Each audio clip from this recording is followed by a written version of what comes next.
Kita kenal Quran karena Rasulullah, betul nggak? Rasulullah yang diberikan amanah oleh Allah, kemudian beliau memperjuangkan, beliau mempertahankan, diserang di Badar, di Uhud, di Khandaq, di Hunain, di Mu'tah dan lain-lain. Beliau memperjuangkan dan mengutus semua sahabatnya keluar. Qad balagta risalah ya Rasulullah. Diutus semua para sahabatnya keluar dan memancarlah Islam ke seluruh penjuru dunia. Jadi kita kenal Quran karena Nabi Muhammad, betul tidak? Kita kenal Allahu Akbar karena Rasulullah, betul? Bu, ibu kenal jilbab karena Rasulullah. Nih semua nih kita pakai jilbab. Gua kagak, lu aja kali ya. Nih ibu nih pakai jilbab semua karena Rasulullah.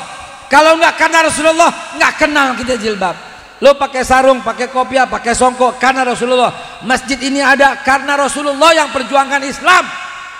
Ini maulid terselenggara karena adanya Rasulullah.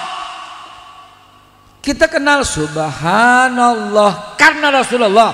Kita kenal Allahumma salli ala sayyidina Muhammad karena Rasulullah.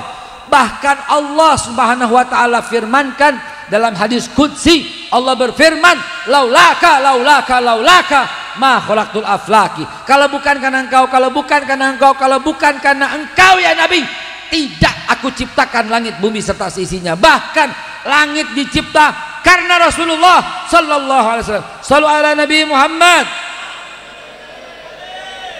Dan kita kenal adab karena Rasulullah. Kita hormat orang tua karena kita baca hadis karena Rasulullah. Kita kenal akhlak kepada para guru karena Rasulullah. Ini lihat tangan saya ke depan. Pemain hadro, lihat nih tangan gue. Lihat nih, jangan tiktokan mulu loh. Lihat nih. Tong. Lihat sini. Nah gitu. Gue liatin loh. Nih lihat kemari, biar paham. Biar kita nggak ada lagi yang adu domba. Tadi yang saya bilang tuh, pemerintah sama Islam sejalan, kompak, kenapa dia adu domba? Yang pertama mengajarkan keadilan di dunia itu Rasulullah. Lihat tangan saya, lihat tangan saya. Kita kenal adil itu karena Rasulullah. Dan tiap Jumat diingetin supaya berbuat adil dan berbuat baik, supaya merata semua sosialnya. Tiap Jumat khutbah kedua, khotib mengingatkan, innallaha ya'muru bil adli wal ihsan wa ita'izil qurba wa yanha 'anil fahsya'i wal munkar wal baghi. Itu kan keadilan sosial bagi seluruh rakyat Indonesia. Rasulullah mengajarkan musyawarah. Dalam Piagam Madinah pasal yang ke-13, Nabi mengatakan apabila ada kesepakatan antara umat Islam dan orang bukan Islam di kota Madinah, di mana kesepakatan itu membawa perdamaian bagi Islam maupun bukan Islam, maka semua harus ikut kesepakatan itu. Musyawarah mufakat Nabinya ngajarin. Nabi satukan baik Islam maupun bukan Islam. Suku Yahudi disatukan, suku Aus, suku Khazraj, Bani yang lain sama Bani Quraidah disatukan semua. Dalam bahasa Nabi persatuan Madinah Al-Munawwarah, ukhuwah fi Madinah Al-Munawwarah. Dalam bahasa kita persatuan Indo. Nabi yang ngajarin fa'tasimu bihablillahi jami'an. Nabi juga yang ngajarin wala tabaghadu wala ta'asadu wala tadabaru wa kunu ibadallah ikhwana. Nih 3, tinggal 2, nih dengerin. Bu, ini udah pembukaan 8, bisnis beranak, dengerin.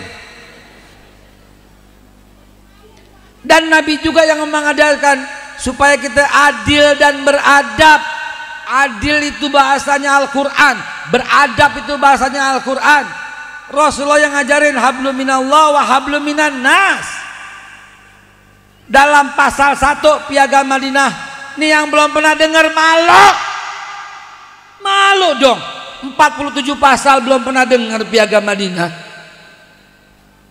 Pasal 1 Piagam Madinah, Rasulullah bilang nggak ada perbedaan dan tidak boleh dibedakan manusia karena warna kulitnya, karena suku, karena ras, karena kelompok, karena golongan. Nggak boleh sama sekali dibedakan. Artinya Rasulullah mau mengajarkan kita harus adil dan beradab. Artinya Rasulullah mau mengajarkan nggak boleh lagi ada perbedaan. Artinya Rasulullah larang kita ngatain saudara kita dengan cebong kampret. Awas, kalau kita peringatkan maulid Nabi, maka akhlak Nabi juga mesti dipakai. Jangan lagi ngata-ngatain kadrun, kodrun, cebong, kampret. Udah stop. Bersatu lagi semua seperti dahulu kala. Karena Indonesia dibikin oleh Allah Subhanahu wa taala dengan 714 suku, dengan 630 bahasa, 13.700 pulau, 6 agama. Ini Bhinneka Tunggal Ika, Allah yang mau. Paham sampai di sini? Jangan mau lagi diadu domba, karena ini semua adalah sambung menyambung menjadi satu. Itulah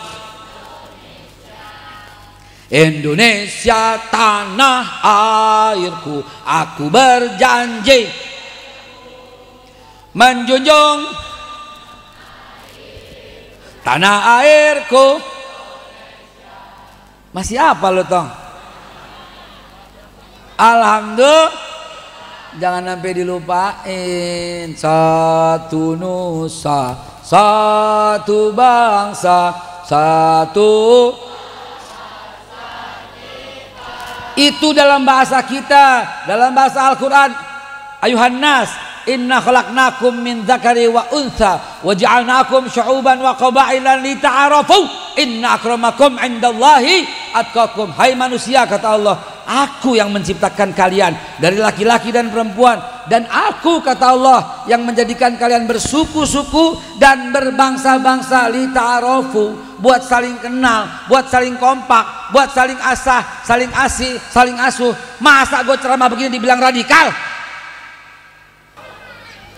Jadi ibu bapak sekalian, di akhir ceramah saya ini, tolong kalau kita cinta pada Rasulullah, ikutin. In kuntum tuhibbunallah fattabi'uni yuhibbukumullah dan fayaghfir lakum dzunub.